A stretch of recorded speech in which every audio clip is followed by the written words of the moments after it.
یعنی فعلیت نداشته امامت.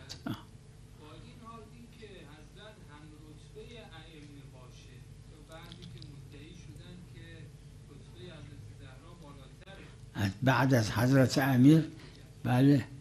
حالا با این که ما میگیم از اون بعد مقام امامت دیگه غایت قصوای و در اون روایت حضرت ابراهیم بله که دیگه اون نهایتش بود دیگه، بالاتر از امامت نبود، عبودیت و نبوت و رسالت و خلت و خب این اقتضای امامت بوده، اما به خاطر مصالح خاصه خدای عزوجل اون مصالح را قرار داده، فعلیت نداشته. یعنی بنا نبوده یک زن رهبری کنه عملا، این جهت بوده و این مزاحم سبب شده، نه اینکه اقتضا نداشته. اقتضا بوده، مقامشون بوده. اقتضای امامت یا فعلیت امامت؟ نه اونجایی که دیگه بشر آخرین رتبه رو میرسه همین. باید در امامت. بله به نتیجه منافات نداره.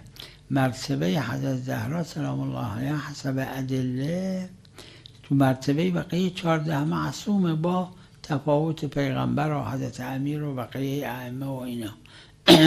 اما اقتضای فعلیت یعنی ممارست الامامه، یعنی عملا کار امام را بکنن، این نبوده. اگر نه حجت بوده، امام حجت بودن در حد امامت، قولشون حجت بوده، فعلشون، تقریرشون.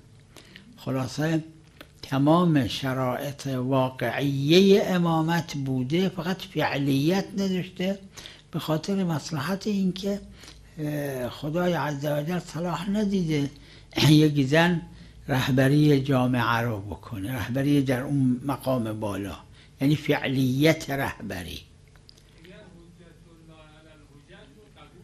همین علی غیر الحجج هم حجت عرض کردم.